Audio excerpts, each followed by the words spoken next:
This is the image that paints a picture of a Midwest supply chain on the brink of collapse.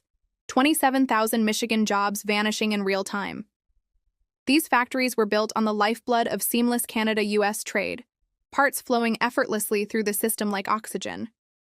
Yet with one stroke of a pen, a tariff order shattered that delicate balance, sending the entire ecosystem into freefall. Early 2025, a moment that would redefine the North American industrial landscape. Donald Trump imposed tariffs that hit Canada harder than ever before. This wasn't a mere tweak. It was a seismic 25% tax on Canadian steel, aluminum, and auto parts flooding into the United States. Additional duties on select energy products followed, with the measures taking effect within weeks. These are the very materials that power Michigan, Ohio, and Indiana's factories, critical lifelines for the entire industrial Midwest. But this is no ordinary trade skirmish. For the first time in modern history, Washington turned tightly woven supply chains with Canada into a political tool.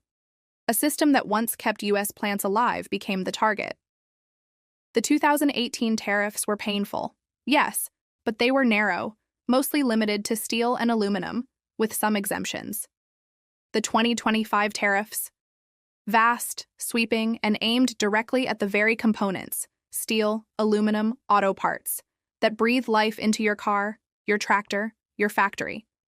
Stick with me as I lay it all out, with undeniable data and real-world industrial examples, showing you how these tariffs are not just hurting Canada, they're slamming the door on American industries too. We'll follow the steel and aluminum supply lines binding Canadian producers to Midwest mills, explore how Michigan and Ohio's auto plants depend on cross-border parts, and dive into the quiet, often unseen jobs and contracts that have evaporated since these tariffs took hold. We're diving deep into three critical layers. First, the tariff boomerang, how a policy designed to punish Canada ends up backfiring, devastating American manufacturers. Second, death by supply chain. What happens when a single Canadian link is ripped out of the intricate web of cross-border production? Third, the great backfire, how Canada's pivot toward Europe and China is transforming a temporary shock into a lasting erosion of U.S. leverage. By the end of this, you'll see why every new tariff on Canada is like loading a gun and pointing it directly at your own factories. If you work in manufacturing or live in the industrial Midwest, you need to understand where this is headed. The narrative you were sold was clear. Tariffs would punish Canada, bring jobs back to American mills, and strengthen U.S. manufacturing. The truth? Far more unsettling. These tariffs aren't just hitting finished products, they're targeting intermediate goods, steel coils, aluminum ingots, and precision parts that U.S. factories rely on before they can even begin production. Canada and Mexico supply a substantial portion of the steel and aluminum entering the U.S., with these imports overwhelmingly concentrated in key industries across the Midwest: automotive, machinery, construction equipment. Once the tariffs kicked in, steel and aluminum from Canada became 25% more expensive at the border. A Brookings analysis of the 2025 tariff wave revealed a staggering truth. Instead of reviving manufacturing, the tariffs caused a nationwide loss of 72,000 manufacturing jobs from the spring until December, with 8,000 of those lost in December alone. Michigan alone saw a net loss of about 2,500 manufacturing jobs between April and November, as rising input costs rippled through the sector. The hardest-hit sectors weren't low-tech industries, but high-wage, high-value advanced manufacturing, transportation equipment, machinery, electrical components, industries that are deeply dependent on imported materials. Now, picture a car factory as a kitchen. Canadian steel and aluminum, they're the ingredients. The tariff? It's like slapping a 25% tax on flour, meat, and vegetables overnight, and then pretending the restaurant won't raise prices, cut staff, or shrink the menu. In the Midwest, factories don't just export finished products, they import scrap metal, coils, billets, and semi-finished parts from Canadian mills. These parts are then rolled, stamped, welded, and combined into higher-value products. When the price of these inputs jumps, you're left with three options. You can hike the price of finished cars and machines, risking lower demand and reduced output. You can absorb the higher costs and accept slimmer margins, eventually forcing layoffs or deferred maintenance. Or you can cancel or delay investments in new lines and equipment, hoping the uncertainty will pass before you lock in capital. You don't revive a factory by making its raw materials more expensive overnight. You simply shift the pain into a different form. At the factory floor, the fallout is swift and brutal. Steel mills and auto plants are quietly slashing shifts. Overtime disappears. Temporary workers are the first to go. Suppliers realize their long-term contracts no longer cover the skyrocketing input costs, forcing them to renegotiate or walk away. On the regional level, Michigan and Ohio are already seeing net manufacturing job losses just months after the tariffs hit, completely undermining the promises of a manufacturing renaissance in America's heartland. For small businesses relying on machines, trucks, and equipment, every new order comes with an inflated price tag. Upgrading equipment like presses, CNC lines, or entire truck fleets gets delayed yet again, as the numbers just don't add up anymore. To grasp the impact, picture a mid-sized auto parts shop in Ohio. 70% of its steel is sourced from Canadian suppliers under fixed-price contracts. Contracts signed long before anyone ever heard of 25% tariffs. The tariffs land, steel costs spike, but the company can't pass that increase onto the giant automaker it supplies, because the price is locked in for the year. The owner crunches the numbers and watches margins evaporate. The bank is already on edge. There's only one option left: cut a shift, shut down a production line at night, and lay off 40 workers to keep the business afloat. This is what a tariff boomerang looks like. You throw it at Canada and it comes back to hit Mike on the night shift in Toledo. Then came the second myth. If tariffs push Canadian parts out of reach, American companies will just find alternatives. China, domestic suppliers, maybe even Eastern Europe. But the truth? Auto supply chains between Ontario, Michigan, and Ohio are not some easy-to-replace assembly line. They've been built over decades, operating like a sprawling factory across borders, and you can't retool that factory in just a few months. Most of the cars assembled in Canada are destined for U.S. buyers, and a significant portion of U.S.-made cars and parts flow back north. One plant doesn't operate in isolation. When a major plant cuts back or shuts down, studies show as many as 10,000 jobs in suppliers, logistics firms, tool and die shops, and service providers could be affected. North American reports have already detailed instances where giants like GM and Stellantis have adjusted or paused operations in Ontario, driven by the pressures of tariffs, changing trade rules, and shifting investments. Every move on the Canadian side forces U.S. automakers to adjust their schedules, because a missing part in Ontario means missing vehicles in Michigan. Now, imagine your car's engine as a collaboration spanning 3 states and 2 countries. Pistons are made in Canada. The engine block is cast in Michigan. Final assembly takes place in Ohio. The tariffs? They're like suddenly taxing the pistons and then asking why the engine stalled. Modern auto production relies on just-in-time logistics. Parts cross the border daily, inventories are kept lean, and buffers are intentionally thin. When cross-border costs and risks skyrocket, lead times stretch, paperwork piles up, and shipments get bogged down at the border. In response, automakers cut orders, push Canadian suppliers to absorb more of the tariff costs, or scramble to find backup sources. When a Canadian supplier can't make the numbers work, it shuts down a line or a plant. That once steady stream of parts to the U.S., it vanishes. The American assembly plant that relied on those parts is left scrambling. Sure, domestic alternatives exist, but they're often pricier and can't ramp up quickly. Overseas alternatives?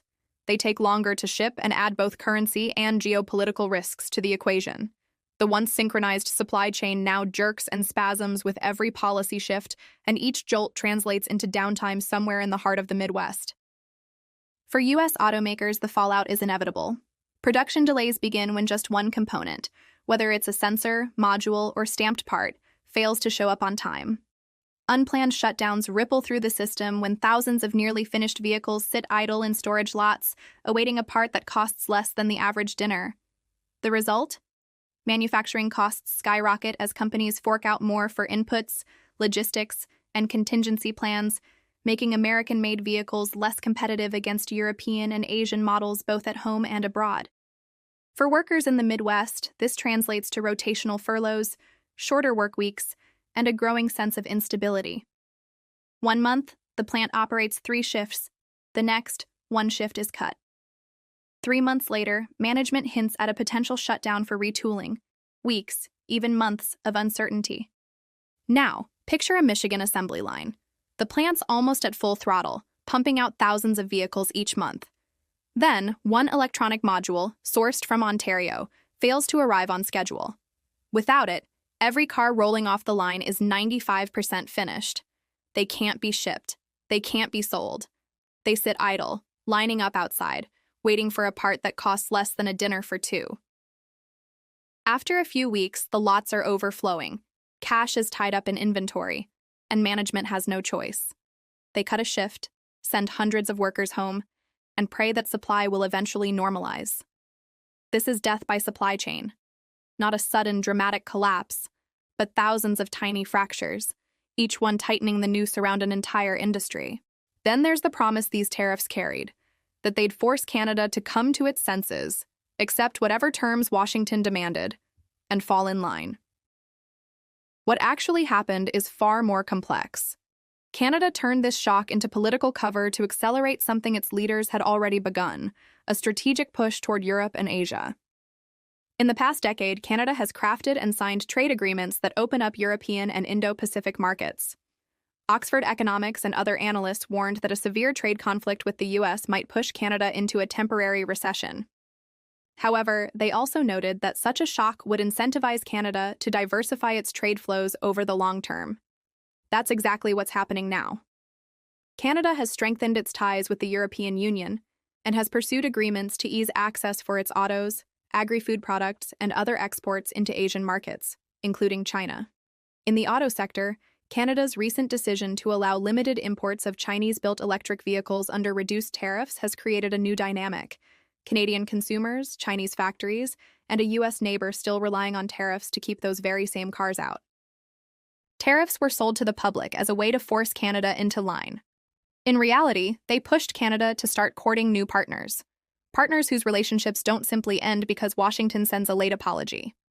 When a Canadian manufacturer signs a 5- or 10-year contract with a German or Chinese buyer, they commit capital, retool their plants, adjust logistics, and develop new regulatory and financial systems.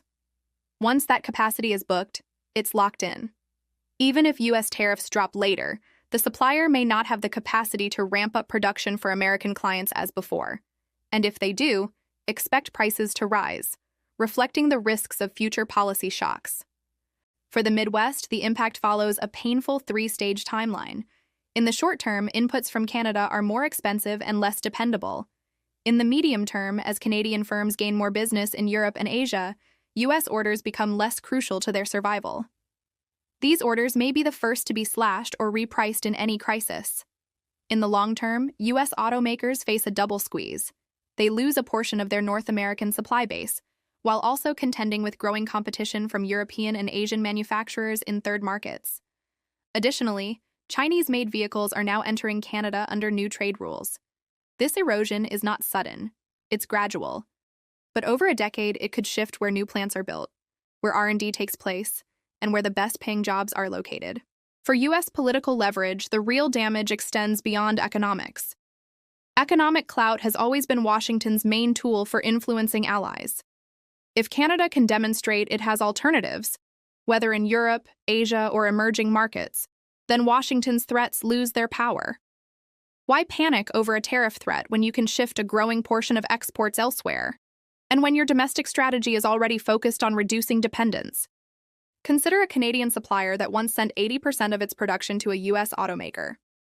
After months of tariffs and uncertainty, the company shifts its focus to building relationships with German and French clients. Within 2 or 3 years, 60 to 70% of its output is locked into long-term contracts with European manufacturers.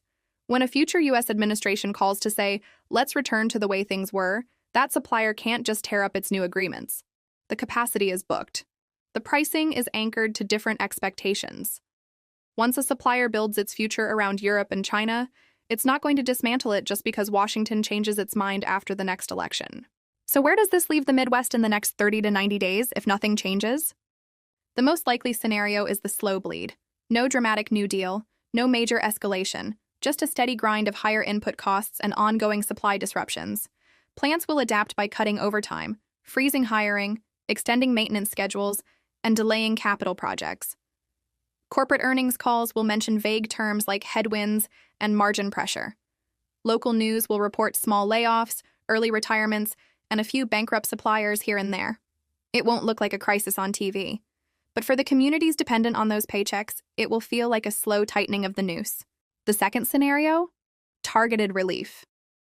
As pressure mounts in key swing states like Michigan and Wisconsin, governors, mayors, and business groups intensify their push on Washington. The administration, facing mounting political and economic costs, begins carving out exemptions and waivers for specific sectors or companies. Maybe it's a temporary reprieve for certain auto parts. Perhaps steel products used in defense or infrastructure get special treatment.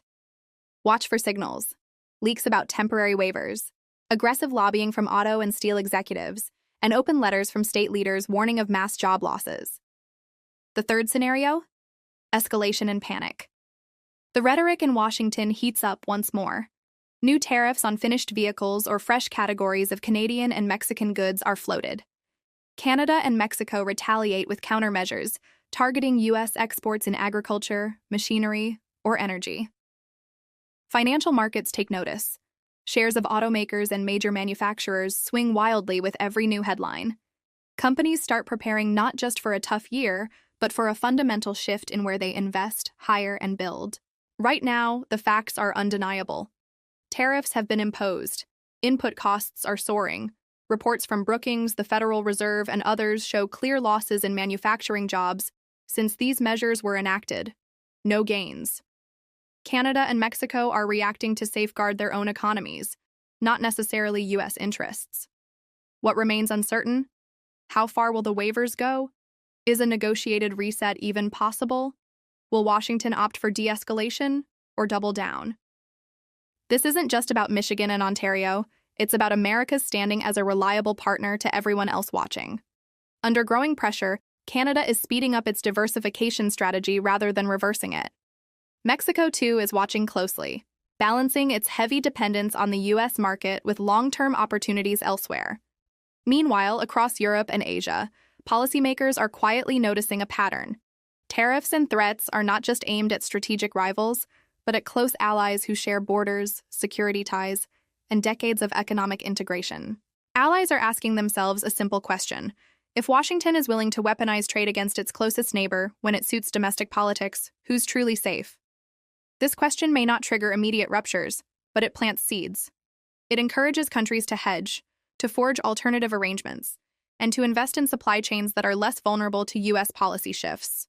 Trust in trade is like rebar inside concrete. You don't see it on the surface, but it holds everything together. Once you start corroding that rebar with tariffs and unilateral shocks, the structure may seem fine for a while. The cracks, however, will eventually appear, sometimes suddenly, when the stress becomes too much. So what does this mean for you right now? If you're a U.S. manufacturer or plant manager, the first thing you need to track is the widening gap between domestic and imported steel and aluminum prices. When that spread grows sharply, it's a sign that your cost base is shifting faster than your contracts can keep up. Keep an eye on the lead times and reliability of your Canadian suppliers. Are shipments getting delayed? Are surcharges sneaking into invoices? Pay close attention to news about new trade deals Canada is making with Europe and China in your sector. Every long-term contract they secure abroad is capacity that won't be available to you later. In practical terms, this means auditing your bill of materials and mapping exactly what percentage of your inputs come from Canada or Mexico. It means sitting down with your procurement and finance teams to stress test scenarios. What if these costs drag on for another year? 2 years? You might need to reopen pricing discussions with your customers, sharing the burden of tariffs instead of silently absorbing it until your margins vanish. And it likely means exploring backup suppliers, whether domestic or overseas, even if they're more expensive or less convenient. Redundancy comes at a cost, but having no plan B is often fatal. If you're a worker in the Midwest, whether in auto, steel, or any industry linked to cross-border trade, the policy debate might seem distant, but the consequences are immediate. The signs to watch for are close to home. Announcements about shift cuts, voluntary buyouts, hiring freezes, or delayed plant upgrades. Listen carefully to what your union representatives are communicating and how often management mentions market conditions or input costs when explaining new decisions. There are no easy answers, but there are actions you can take to improve your resilience. Short, targeted training in areas like equipment maintenance, basic automation, quality control, or logistics can make your skills more transferable, both within your plant and beyond it. Strengthening your household balance sheet, paying down high-interest debt, building even a small emergency buffer, gives you more breathing room if hours are cut or layoffs happen unexpectedly. This isn't about casting blame for how people voted. It's about ensuring you're not blindsided when a policy decision thousands of miles away starts impacting your paycheck. If you're a policymaker, analyst, or anyone keeping an eye on the economy, there are a few key metrics to watch. Track manufacturing employment in states heavily exposed to Canada and Mexico, both in the automotive sector and in advanced manufacturing at large. Watch capital expenditure plans from automakers like GM, Ford, Stellantis, and major suppliers. If those plans shift away from North America or get delayed, it's a sign that confidence is eroding. Stay on top of developments in Canada's trade policy, especially its auto strategy, deals with Europe, and decisions regarding Chinese EVs and components, because these choices will shape the competitive landscape U.S. firms will face for years, not months. From a policy perspective, there's a tough question that needs to be answered honestly.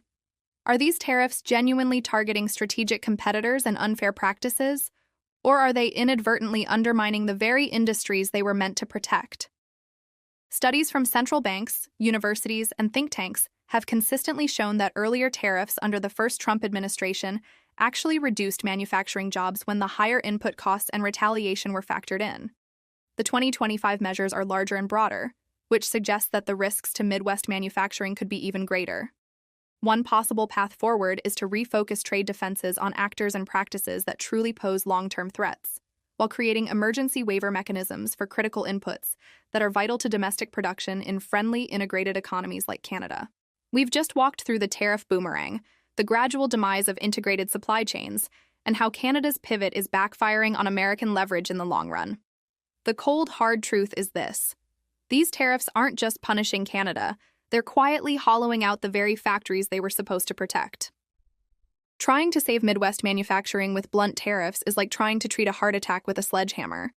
You don't stabilize a patient by smashing the life support that's keeping them breathing. If you work in auto, steel, or any plant in the Midwest, what have you really seen since these tariffs hit? Are you seeing more security or more cracks in the system? What's going on in your shop floor, in your overtime schedules, in your order books? Tell me what it looks like from your side of the assembly line. I'm reading the stories that come in.